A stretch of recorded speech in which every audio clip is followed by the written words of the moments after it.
est 5h10 sur Europe 1. À la une du JD News, bonjour Jules Torres. Bonjour Alexandre, bonjour Marion et bonjour à tous. Cette semaine, dans le JD News, le philosophe et essayiste Michel Onfray appelle à en finir, dit-il, avec l'idéologie dans la culture. Oui, la culture française aime se présenter comme un contre-pouvoir. Vous savez, elle est libre, insolente, rebelle. Mais quand elle vit massivement d'argent public, de subventions, de guichets, de statuts protégés, la question devient très simple. Peut-elle encore se prétendre indépendante ? Michel Onfray répond simplement non, bien sûr que non. Et il le dit brutalement, pour lui, une partie du monde culturel est devenue un appareil idéologique, un monde qui reçoit de l'argent de l'État, puis explique au pays ce qu'il doit penser, ce qu'il doit aimer et ce qu'il doit détester. On l'a vu lors de la dernière célébration des Molières. L'image forte, c'est celle qu'il reprend à Maurice Druon, la sébile dans une main, le cocktail Molotov dans l'autre. Autrement dit, on demande l'argent public, mais on mord la main qui nourrit. Et derrière cela, il y a une vraie fracture. Le théâtre, le cinéma, les cérémonies, les grandes institutions parlent souvent au nom du peuple, mais leur public reste très bourgeois, très parisien, très homogène. La culture devait élever le peuple. Elle a parfois fini par flatter un entre-soi. Alors, à propos du monde de la culture, Michel Onfray parle d'un problème d'ordre non pas seulement financier, mais idéologique.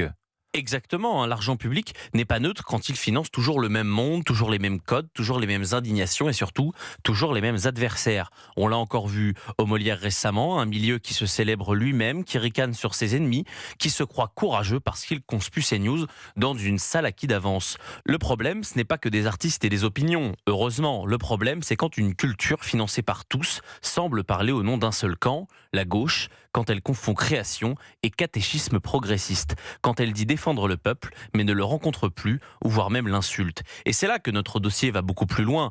On regarde les tuyaux, le pass culture par exemple, 324 millions d'euros en 2024, si l'on ajoute la part collective. Et les grands gagnants ne sont pas toujours les petits libraires ou les petites salles, mais aussi de très grands acteurs comme la Fnac. Le Théâtre National de Strasbourg est un modèle du genre. 225 euros de subvention par spectateur pour 13 euros de recettes moyennes par billet. Beaubourg, ce sont près de 600 millions de travaux. Et que dire du CNC, une machine colossale qui aide surtout les films que personne ne voit. Donc oui, il faut défendre la culture, mais pas sanctuariser toutes ces dérives au nom de l'exception française. Quoi d'autre cette semaine dans le JD News ? Eh bien, on retrouve d'abord nos chroniqueurs habituels avec Laurence Ferrari, Vincent Hervouet, Xenia Fedorova ou encore Philippe Devilliers. Nous publions aussi une tribune très forte du général Gomard sur l'impuissance de notre diplomatie face à l'Algérie. C'est un texte dur, clair, qui dit une chose simple. La France donne souvent le sentiment de parler fort à Paris et de reculer dès lors qu'elle regarde Alger.